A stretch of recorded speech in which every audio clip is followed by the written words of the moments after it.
Hello everyone, आज है 6 मार्च और आज इस वीडियो में हम बात करेंगे संवर्धना मदरसन इंटरनेशनल लिमिटेड के बारे में। 83 रुपीस का शेयर है, 4% से भी ज्यादा की आज इसने रफ्तार पकड़ी है। आज बाजार भी अच्छे मूड में था, 400 पॉइंट से भी ज्यादा की तेजी हमें आज सेंसेक्स में देखने को मिली और मदरसन सूमी में भी अच्छी रफ्तार आई और कह सकते हैं कि वजह भी है, एक बड़ी कंपनी को अक्वायर भी किया है इन्होंने। और मदरसन सूमी की अगर हम बात करें तो भैया पिछले कुछ महीनों में ये छोटे मोटे कई बड़े एक्विजिशन कर चुकी है और जिसका इनको फायदा भी मिल रहा है और आने वाले दौर में एक बड़े गेम के लिए तैयार हो चुका है ये।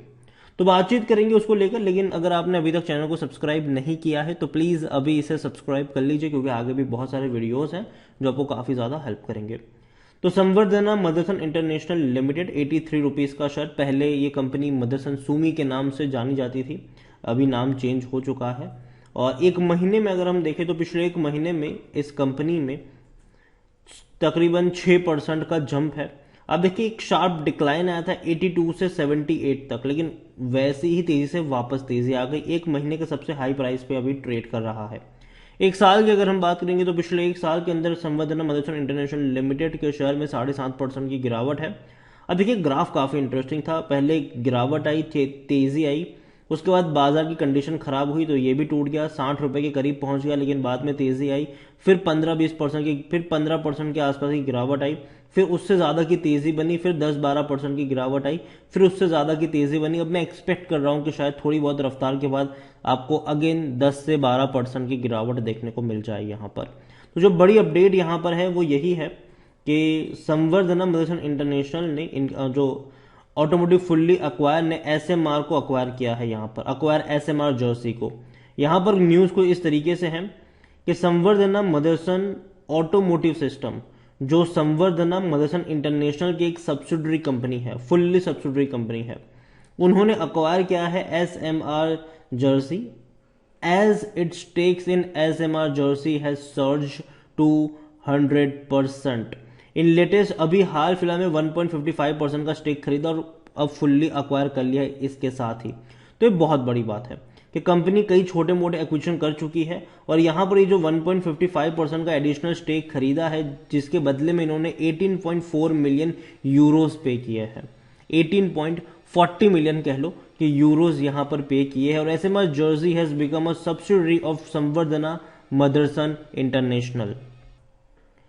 कंपनी के बारे में अगर हम देखें तो Samvardhana Motherson international inform Indian browsers about the development, जो भी हुआ ये देखो, पहले ही इनके पास कुछ और क्वांटिटी थी ही, अब बाकी की 1.55% की स्टेक खरीदने के बाद ये 100% सब्सिडी बन चुकी है। एसएमआर जोशी 100% सब्सिडी बन चुकी है संवर्धना मदरसन की। तो ये बहुत बड़ी बात है, कंपनी ने काफी बड़ा इन्वेस्टमेंट यहाँ पर करके रखा हुआ है।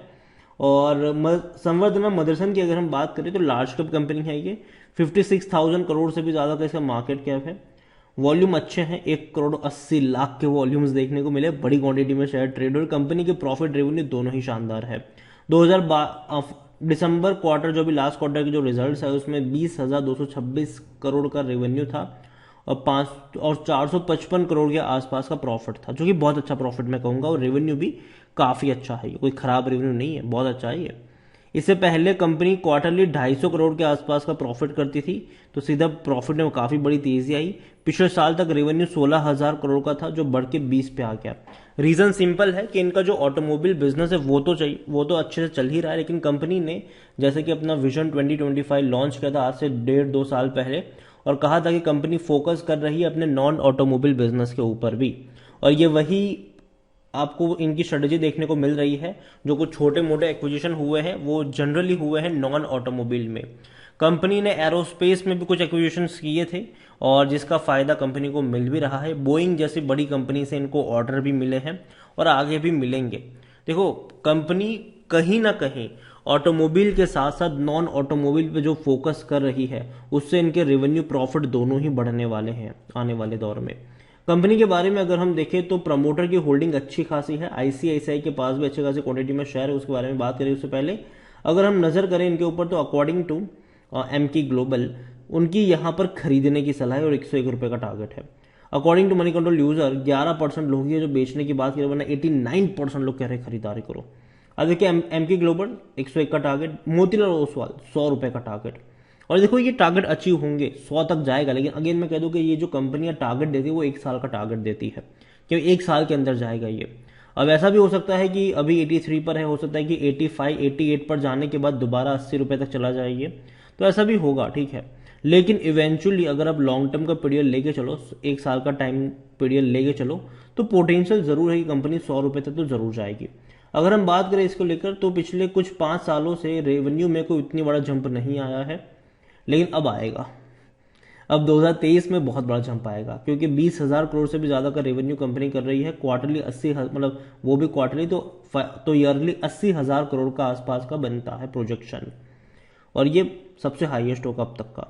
प्रॉफिट भी अगर आप देखो तो जो गिरना स्टार्ट हो गए थे 2000 से, भैया प्रॉफिट 800 पर आ चुके थे, अब वो बढ़कर जाएगा वापस 1800 2000 के आसपास, क्योंकि 450 करोड़ से भी ज्यादा का क्वार्टरली प्रॉफिट ये कंपनी कर रही है। संवर्धना मदरसन की बात करने जाए तो कंपनी का पी रेशो 62 का है, सेक्टर पी 128 का है, 79% एनालिस्ट कहते हैं खरीदारी करो। होल्डिंग को लेकर अगर हम बात करें, शेयर होल्डिंग की अगर हम बात करें, तो 68.16% की होल्डिंग है प्रमोटर के पास, उनमें से थोड़ी सी होल्डिंग 0.76% गिरवी भी है। 8.90% म्यूचुअल फंड के पास है, 3.12% डोमेस्टिक इंस्टीट्यूशन के पास है, एफआई के पास 8.24% की होल्डिंग है, रिटेल और अदर की मिलाकर 11.58% की होल्डिंग है, जिनमें से रिटेल इन्वेस्टर्स 6.66% की होल्डिंग लेकर बैठे हैं। ओवरऑल संवर्धना मदरसन इंटरनेशनल की अगर मैं बात करूं, तो कंपनी एक बेहतरीन कंपनी है। इनके जो क्लाइंट्स हैं ना, वो मर्सिडीज से लेकर बीएमडब्ल्यू जैसे बड़े बड़े क्लाइंट्स हैं इनके, और ये बड़ी बात है।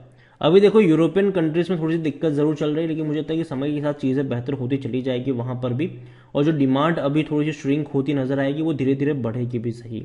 अभी एक खतरा जरूर है बाजार में कि भैया फेड जो है वो शायद इंटरेस्ट रेट बढ़ा सकता है, उसका एक खतरा है। उसके बाद इंडिया में भी शायद रेट बढ़ सकते हैं, और जाहिर सी बात है जब रेट बढ़ते हैं तो कार लोन्स महंगी हो जाती है, जिसका इम्पैक्ट ये होता है कि लोग खरीदना थोड़ा बहुत बंद करते हैं। और इवन एक बड़ा रीजन ये भी है कि लोगों की अगर नौकरियां जाती है, लोगों के पास अगर स्टेबल नौकरी नहीं होगी, तो कार के बारे में सोचना तो बहुत दूर की बात है उनके लिए। तो अभी मैं इतना ही कहूंगा आपसे कि थोड़ा सा जो आने वाला वक्त है वो थोड़ा सा ऊपर नीचे रहेगा, लेकिन लॉन्ग टर्म के लिए मैं बुलिश हूं इसके ऊपर। अभी मैं कहूंगा कि खरीदारी करी है तो बने रहिए, लेकिन जहां तक बात है फ्रेश बाइंग की, मैं पहले भी कह चुका हूं, मैं अब भी कहूंगा, मैं 75 रुपए के लेवल का वेट करूंगा। अगर वहां पर जाएगा थोड़ी सी क्वांटिटी ऐड करूंगा, वेट करूंगा, अगर 80 पे जाएगा और क्वांटिटी ऐड करूंगा। तो ये सिंपल स्ट्रेटेजी है जो मैं यहां पर मदरसन सुमी में लेके चलूंगा, और लॉन्ग टर्म में जो पैसा यहां पर बनेगा वो सिर्फ और सिर्फ बनेगा बोनसेस के थ्रू। क्योंकि देखो बोनस कंपनी पहले भी कई बार दे चुकी है, आगे भी देगी। 2022 में दिया था, 18 में दिया था, 17 में दिया था, 15 में दिया था, 13 में दिया था। बोनस के साथ साथ अगर आप देखो तो कंपनी हाल फिलहाल में स्प्लिट भी हुई थी। इनकी जो मदरसन सुमी वायरिंग की अगर हम बात करें, वो भी यहां से अलग हुई थी, और उस कंपनी का जो शेयर है वो 50 रुपए के आसपास ट्रेड कर रहा है, मदरसन सुमी वायरिंग इंडिया का। और जिसके पास संवर्धना मदरसन सुमी के शेयर्स थे, उनको भी वायरिंग के शेयर्स मिले थे।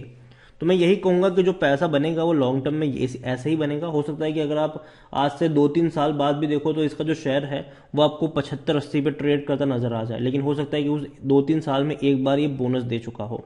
तो चांसेस ऐसे जरूर बनते हुए आपको नजर आएंगे कि कंपनी का प्राइस जो है वो उतना बड़ा नहीं बढ़ेगा, और अगर बढ़ेगा भी तो कंपनी बोनस दे देगी, तो प्राइस वहीं पर आ जाएगा जहां से शुरू हुआ था।